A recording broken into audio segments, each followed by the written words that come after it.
आप देख रहे हैं V9 भारत टीवी न्यूज, खबर वहीं जो सच हो। तो आपको क्या लगता है नगर सेवक बनने के बाद कौन सी गाड़ी लेंगे उस पैसे से? हमें जो भी फंड आता है महानगर पालिका से वो प्रिंट में ऑलरेडी वहाँ पे चिपका दूँ। आपको क्या लगता है जहाँ पे टॉयलेट था उसके बगल में आज गार्डन बना हुआ है? मुझे बनने के बाद जो मिलने वाला है वो बनने से पहले ऑलरेडी मिल चुका है, खुर्ची छोड़ के। आप अगर कमानी जंक्शन से 300 मीटर के आसपास पहुंचेंगे, कोई पब्लिक टॉयलेट नहीं। नमस्कार, आप देख रहे हैं V9 भारत टीवी न्यूज। आज हमारे साथ यंग, डैशिंग और होने वाले नगर सेवक, मतलब पढ़े लिखे नगर सेवक, आज साईनाथ कटके जी हमारे साथ है, जो शाखा क्रमांक 164 शिवसेना उबाटा कटके है। आइए उनसे हम बात करते हैं। साईनाथ जी, बहुत बहुत स्वागत है आपका हमारे चैनल पे। इंटरव्यू की शुरुआत में मुझे आपसे इतना पूछना है कि जनता के आप कॉर्पोरेशन की तैयारी कर रहे हैं, तो जनता का जो नेतृत्व करने वाला है वो खुद काबिल है, इतना पढ़ा लिखा है या इतना काबिल है कि वो जनता का नेतृत्व कर सके? तो अपने बारे में बताइए। नमस्कार, मैं साईनाथ साधु कटके आपके इंटरव्यू के माध्यम से आपके सवाल का जवाब दूंगा। मैं 12th पास हूँ, RJ कॉलेज से मैंने 12th पास किया। उसके बाद एयरक्राफ्ट मेंटेनेंस इंजीनियरिंग की। फिर उसके बाद मैं 2014 में राजनीति, 2014-15 के बीच में मैं राजनीति में आया। तब मैं लगभग 24-25 साल का था, 24-25। ये मैंने बहुत लोगों के मुंह से सुना है कि आप अपना प्रमोशन कराने के लिए जगह जगह पे पैसे बांटते हैं। नहीं, ऐसा कुछ नहीं। मैंने कभी आपको इंटरव्यू दिया है क्या? मैंने आपसे पैसे नहीं मांगे। नहीं, पर मैंने, आप छोड़िए, मैंने और किसी को इंटरव्यू दिया है? आपने मेरा इंटरव्यू देखा है कभी? ऐसा कोई इंटरव्यू देखा है या कोई मीडिया पे मेरा नाम चला, ऐसा कभी देखा है? मेरा व्हाट्सएप, मेरा इंस्टाग्राम, मेरा फेसबुक छोड़ के मेरे खुद का, मेरे पास 2 आईडी, एक साईनाथ कटके जो मेरा खुद का, एक साईनाथ साधु कटके जो मराठी में है। 2 आईडी छोड़ के मेरा ऐसा तीसरा आईडी या कोई मेरा पेड वर्कर बताइए, जहाँ ऐसा कोई सोशल मीडिया बताइए जो मेरा चला रहा है, जो साईनाथ कटके का रोज इंटरव्यू ले रहा है, काम नहीं कर रहा है फिर भी काम करके दिखा रहा है। ऐसा कोई बताइए, कोई ऐसा मीडिया बताइए जिस पर मैं आज आ रहा हूँ। नहीं, ये तो जनरली सवाल जो लोग के मन में होता है, मैंने पूछ लिया आपसे। और ऐसा देखा जा रहा है कि यंग नगर सेवक शायद 164 को मिल सकता है।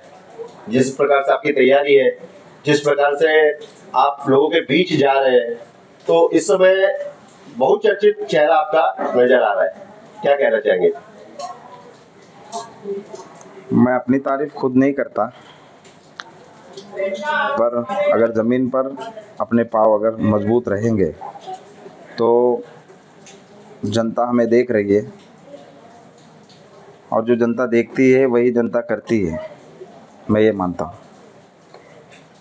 साईनाथ जी, एक चांदीवली विधानसभा में कई वार्ड है, लेकिन 164 को देख के ऐसा लग रहा है कि ये दरकिनार किया हुआ वार्ड है। क्यों ऐसा? क्या इस वार्ड में नगर सेवक नहीं थे या स्थानीय आमदार भी यहाँ पे है? तो इस वार्ड के रास्ते को देखें, यहाँ पे जिस प्रकार से नाले की गंदगी है, यहाँ पे एक संजय नगर करके एरिया है, वहाँ पे तो इतनी गंदगी है कि लोग रहने के लिए मोहताज है। मतलब इस तरीके से अपनी जिंदगी गुजार रहे हैं जैसे कि किसी बोलते हैं ना, पिछड़े समाज के लोग जैसे होते हैं ना, उस प्रकार से। तो क्या लगता है यहाँ पे कितना डेवलपमेंट हुआ है? मेरा राजनीतिक अनुभव ये पिछले 10 साल से, और 2017 का चुनाव भी मैं इस वार्ड से लड़ा था, और 2017 में जब चुनाव हुआ था उसके 3 महीने पहले मैं इस वार्ड में तैयारी कर रहा था, और मैं इंडिपेंडेंट चुनाव उस वक्त मुझे लड़ना पड़ा। और लोगों का एक अपेक्षा था हर उम्मीदवार से कि जो 164 वार्ड है, जिसमें कई सारे ऐसे विभाग है, कई सारे ऐसे एरिया है जहाँ पे सालों साल मतलब 15-20 साल हो गया, 10 साल हो गया, ऐसा लगता है डेवलपमेंट ही नहीं है। तो मेरा ये 10 साल का अनुभव ये कहता है कि आज भी इस वार्ड में महानगर पालिका का कोई भी अधिकारी हो, उसने कभी वैयक्तिक रूप से यहाँ पर ध्यान नहीं दिया। जिन लोगों ने अपना मौलिक वोट देकर एक नगर सेवक चुना, उनके माध्यम से भी पिछले जो नगर सेवक का पीरियड था 5 साल का, वो और आने वाले 3 साल 8 साल में, ये 8 साल में उनके माध्यम से भी अगर रेशियो निकालेंगे तो 100 में से 10% भी काम नहीं हुआ। साइना जी, मुझे एक चीज बोलना है, ये जो पिछले नगर सेवक थे उन्होंने भी यही बात बोली, आप भी यही बात बोल रहे हो। एक बार आदमी नगर सेवक बनने के बाद ना, बनने से पहले तो बातें बड़ी बड़ी करता है, बट बनने के बाद वापस से जनता से उनका कोई लेना देना नहीं, जनता किस हालत में रह रही है, कैसे दिन गुजार रही है, उनसे कोई मतलब नहीं रहता है। तो आप भी सिर्फ बातें बड़ी बड़ी कर रहे हो, क्या आप सचमुच काम करने की इच्छा है आपको? ऐसा है कि पिछले 8 साल में जब मैं चुनाव हारने के बाद 2017 का चुनाव हारने के बाद मुझे 1700 वोट मिले, अच्छे वोट थे जनता का। जिन लोगों ने मुझे वोट किया उनका मैं धन्यवाद व्यक्त करता हूँ। उनका एक विश्वास था कि एक भी वोट मिले तो आदमी वोट विश्वास के साथ करता है कि ये हमारा डेवलपमेंट करेगा। पर पिछले 8 साल में कोई डेवलपमेंट नहीं हुआ। अब मैं 8 साल से इस वार्ड में काम कर रहा हूँ। मैं तो कल चुनाव है और आज उठ के तो नहीं आया हूँ। पिछले 8 साल से 2017 में जब मैं पिछले आमदार जो नसीम खान साहब थे उनके साथ काम करता था, उनके फंड से माध्यम से मैंने अपने कई इलाकों में काम किया है। 2018 में शुरुआत की वापस मैंने हारने के बाद चुनाव, तब से लेके आज तक मैं ज़मीन पे हूँ, लोगों के बीच में जाता हूँ और जितना मुझसे जितनी मेरी ताकत है वो ताकत से मैं लोगों का सेवा करने का कोशिश करता हूँ। बस अभी लोगों से उम्मीद और भरोसा रखता हूँ कि इस ताकत को दुगनी चौगुनी 10 गुनी करने का अगर कोई काम कर सकता है तो जनता कर सकती है, और जनता अगर हम पर विश्वास दिखा सकती है तो उसका विश्वास कायम रखने का काम जो है ये हमारा है और मैं उसको कायम रखूँगा। साइना जी, जहाँ तक मुझे पता है महानगर पालिका एक नगर सेवक को 1 करोड़ रुपया विकास निधि और लगभग 60 लाख के आसपास कुछ कॉर्पोरेशन फंड ये देती है। लगभग एक नगर सेवक को साल भर में इतने पैसे आते हैं कि वो उसका जो वार्ड है उसको एक जो बहुत ही अच्छी एरिया है हीरानंदानी वैसा तो बना सकता है। तो आपको क्या लगता है, नगर सेवक बनने के बाद कौन सी गाड़ी लेंगे उस पैसे से? नहीं, मुझे गाड़ी की ज़रूरत नहीं है। देखो ऐसा है, मुझे मेरे पिताजी के आशीर्वाद से मैं पहले ही बहुत बड़ी बड़ी गाड़ियाँ हमारे पास है, ऐसा नहीं कि नहीं है। और वो सारे शौक जो नगर सेवक बनने के बाद इंसान सपनों में ढूंढता है, मैं वो सारे शौक पूरे कर चुका हूँ। आज भी मैं उससे ज़्यादा बेहतर खुशी में हूँ, उससे बेहतर चीज़ें मेरे पास है। मुझे बनने के बाद जो मिलने वाला है वो बनने से पहले ऑलरेडी मिल चुका है, कुर्सी छोड़ के। तो ऐसा मान सकते हैं कि जो फंड आने वाला है वो 164 जो प्रभाग क्रमांक 164 है उसमें यूज होगा। देखो, मैं एक साफ तरीके से आपके माध्यम से आपकी जो मीडिया के माध्यम से जो जनता देख रही है, मैं उसको साफ साफ एक कहना चाहता हूँ। 227 बीएमसी के वार्ड है। 227 में अब कितने लोग ये सोचते हैं जो मैं आज सोच रहा हूँ? मुझे ऐसा लगता है कि हर नगर सेवक ये सोचना चाहिए। हमें जो भी फंड आता है महानगर पालिका से, समझो आज मुझे एक फंड का काम सुंदरबाग का शासकीय वसाहत में लादीकरण का काम करना है, अगर उसके नाम से अगर मैंने वो फंड लिया है तो मेरा सबसे पहला कर्तव्य बनेगा, जो बोर्ड होता है बोर्ड, उस बोर्ड पे या तो वो प्रिंट जो मुझे आई है जो लोग RTI डाल के लेते मांगते, वो प्रिंट में ऑलरेडी वहाँ पे चिपका दूँ, लगा दूँ, जिससे लोगों को पता चला कि साईनाथ कटके को इस साल में इतना फंड आया है, इस साल में इतना फंड इस काम के लिए आया है, जिसमें लोगों के और मेरे बीच का जो विश्वास है वो मजबूत रहे। मतलब आप नगर सेवक बनने के बाद जनता पे ज्यादा ध्यान देना चाहते हैं। हाँ, चलिए अच्छी बात है। और एक चीज पूछना है, ये HDI है, वहाँ पे एक बिल्डिंग में मैं ऐसे ही रैंडमली गया मतलब मेरे जान पहचान के लोग थे वहाँ पे। एक नाम मैंने जो बहुत चर्चित सुना वो साईनाथ कटके का था। तो क्या आपने वहाँ पे कुछ पैसे बांटे हैं, छतरियाँ कुछ ऐसे वस्तुएं बांटी है जिससे लोग आपका नाम ले रहे? बिल्डिंग नंबर क्या है? 7 बिल्डिंग नंबर 7। हाँ, वहाँ पे, पर वहाँ पे पानी की बहुत समस्या है, ड्रेनेज लाइन की बहुत समस्या है। मैं पिछले 5 साल में वहाँ पर बिल्डिंग नंबर 7 के समस्याओं से देख रहा हूँ। मैंने कई बार, अभी बीच में जो गणपति बप्पा का आगमन था उससे पहले भी मैं 4 दिन पहले MMRDA के वो अधिकारी जो इंजीनियर जो है, तो उनसे जाके मिला था मैं रोड के लिए। वो खड्डे, बहुत सारे खड्डे थे, तो उनसे जाके मैं मिला। उन्होंने मुझे एक सवाल ऐसा किया था कि आपने मुझे ढूंढा कैसे? मतलब उससे पहले जो अधिकारी थे उनकी बदली उनका रिटायरमेंट हो चुका था और ये नए अधिकारी आए थे। मैं आपको बताता हूँ, MMRDA के उस दिन मैंने 3 घंटे लगाए वो अधिकारी को ढूंढने के लिए सिर्फ, और अधिकारी को ढूंढ के निकाला और उनसे मिला। बहुत अच्छे थे, अच्छे इंसान है। उन्होंने मुझे प्रॉमिस भी किया कि बाबा ठीक है, गणपति आने से पहले, गणपति बप्पा आने से पहले हम लोग उस रोड का जो भी डेवलपमेंट करेंगे। तब हमने शिवसेना उद्धव बाला साहब ठाकरे का शाखा प्रमुख मैं बोल रहा हूँ, और मैं आपको वादा करता हूँ आपका जो भी पानी का समस्या है मैं आपका पूरा करूँगा। उस वक्त चुनाव के 6 से 7 दिन मैंने पानी का उनका अरेंजमेंट किया। कई टैंकर, मुझे मेरे ख्याल से डेली का 260-250 टैंकर, डेली का 20 से 40 20 टैंकर सुबह, 20 टैंकर शाम को, मतलब 40 टैंकर ऐसा अराउंड। मेरे ख्याल से मैंने 250 से 300 टैंकर उस मोमेंट में उनको मैंने पानी पहुंचाने का काम किया।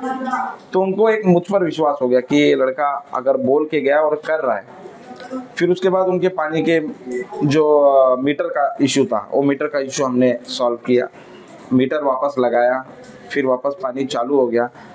आज वापस वो पानी का किल्लत, कमी वहाँ पर महसूस हो रहा है। ड्रेनेज लाइन था, ड्रेनेज लाइन को मैंने प्राइवेटली लोग लगा के वहाँ पे पूरा ड्रेनेज लाइन साफ करा के दिया। तो वहाँ पे आज तक कोई भी गया हो, मुझे पता नहीं, कोई आमदार सेवक अगर कोई गया हो, मुझे नहीं मालूम, पर मैं जब वहाँ गया हूँ लोगों ने मुझे काम बताया, मैंने वो काम किया हूँ, इसलिए शायद मेरा उनका नाता बहुत अच्छा है।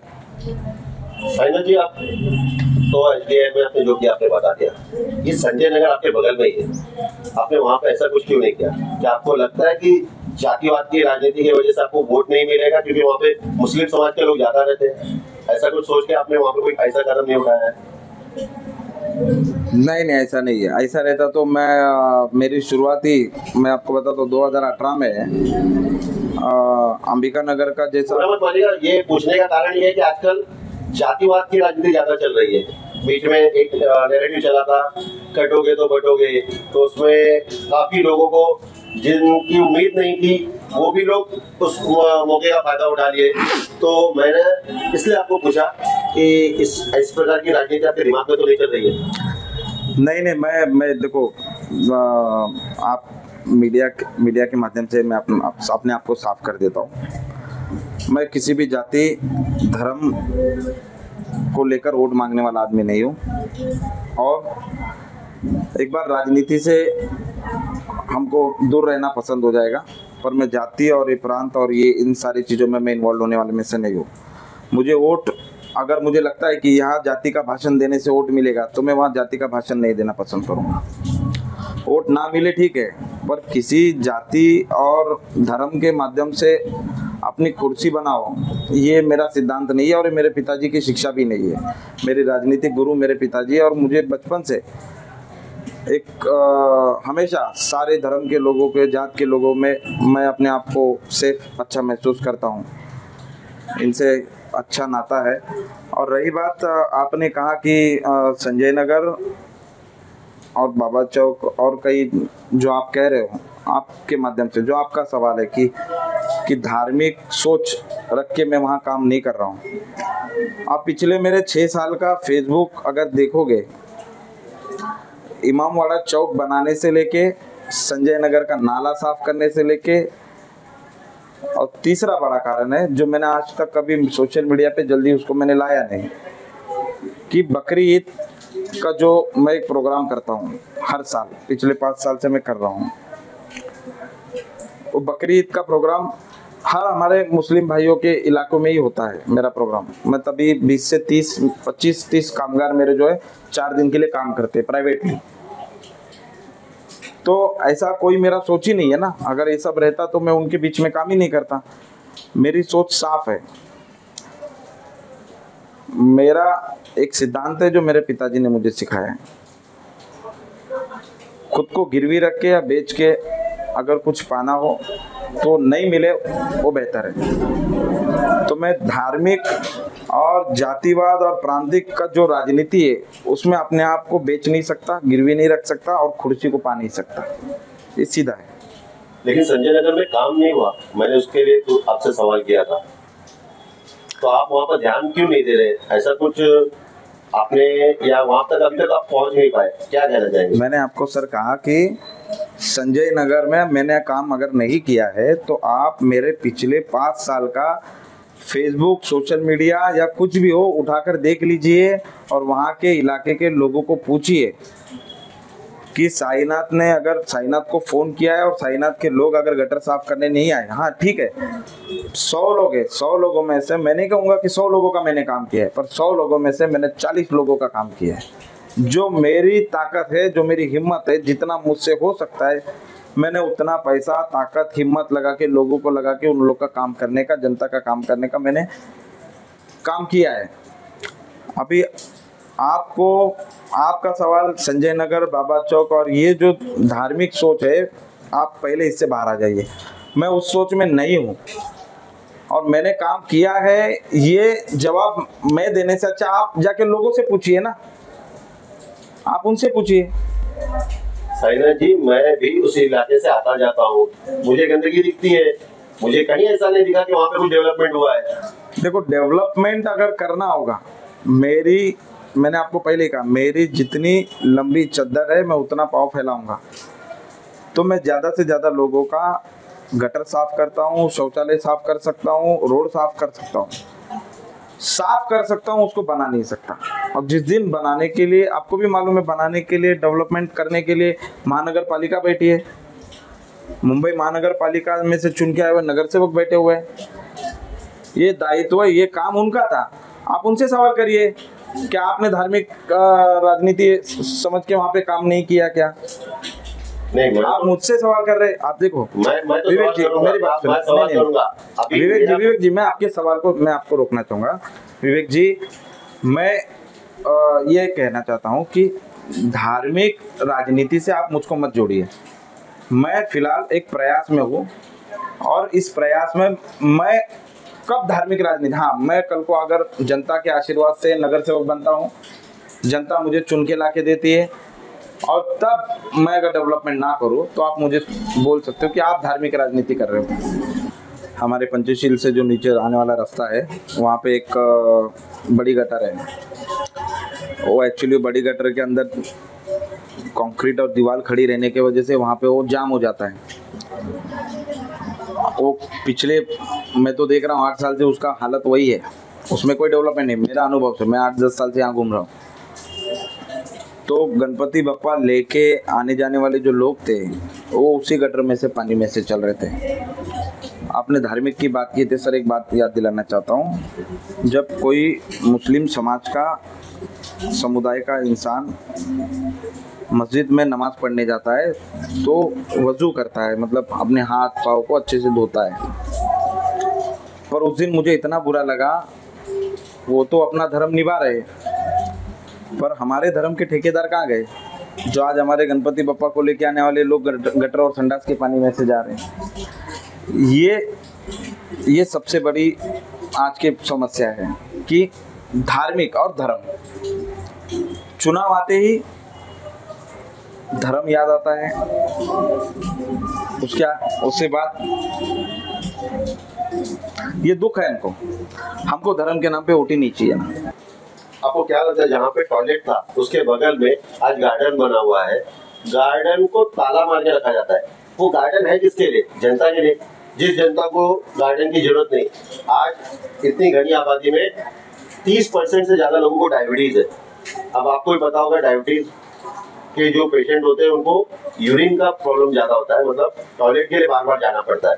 तो आप अगर कमानी जंक्शन से 300 मीटर के आसपास पकड़ेंगे, कोई पब्लिक टॉयलेट नहीं, लोग वहाँ पे खड़े रह के, औरतें आ जा रही है, उनके सामने टॉयलेट करने में मजबूर है। तो ये मूलभूत सुविधा जनता इससे भी वंचित है, यही डेवलपमेंट है यहाँ का। नहीं, ये तो अभी जो प्रतिनिधि है हमारे यहाँ के जो भी आमदार है, ये सवाल आप जरूर उनसे एक बार करिए, उनको बोलिए आपके माध्यम से। मैं आपके माध्यम से उनको कहता हूँ कि सर, आप जो कमानी और सुंदरबाग का जो लोगों का जो ये विषय है, बहुत बड़ा विषय है, मेरी आपसे विनती है कि आप वहाँ पे एक शौचालय का उपलब्ध कराइए जिससे लोगों को तकलीफ ना हो। साइना जी, अच्छा लगा आपसे बात करके, और एक पढ़े लिखे लोगों की तरह आपने जो आज का इंटरव्यू दिया और जो आपने बताया है कि आप लोगों के लिए ऐसा करेंगे, हम उम्मीद करते हैं कि जो जनता अपने मूलभूत सुविधाओं से अभी तक वंचित रही है, आगे चल के उनको सब सुविधा मिलती रहेगी आपके माध्यम से। और आपसे अगर कोई संपर्क करना चाहे तो आपका एसी वाला कैबिन आप कहाँ बनाना चाहेंगे? नहीं, मेरा एसी वाला कैबिन क्यों, मैं तो आजकल मैं अपने एसी वाले होटल में लोगों को बुला लेता हूँ, वहीं पे नाश्ता पानी करके वहीं पे चर्चा कर लेता हूँ। मेरा एसी वाला कैबिन नहीं है। हाँ, नगर सेवक बनूंगा तो जनता के लिए तो जरूर एसी वाला कैबिन बनाऊंगा, जनता के लिए, मेरे लिए तो बनेंगे जनता के पैसे से। लेकिन जनता के पैसे से क्यों बनाऊं? जीतने के बाद 6 महीने के बाद मेरे को फंड आएगा, उससे पहले 6 महीने पहले मैं बनाऊंगा,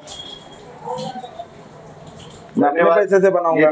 साइनाथ कटके जी, जो आज हमारे चैनल के माध्यम से जनता की मूलभूत सुविधाओं के बारे में जो हमने इनसे सवाल किया, तो बहुत बेबाकी से इन्होंने उसका जवाब दिया।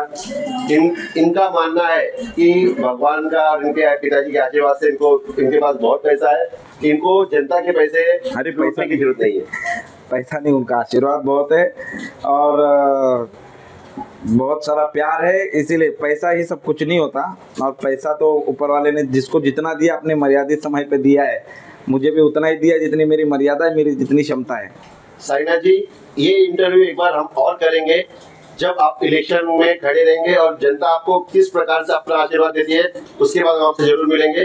तब तक के लिए धन्यवाद। धन्यवाद। आप देख रहे हैं वी9 भारत टीवी न्यूज, खबर वहीं जो सच हो।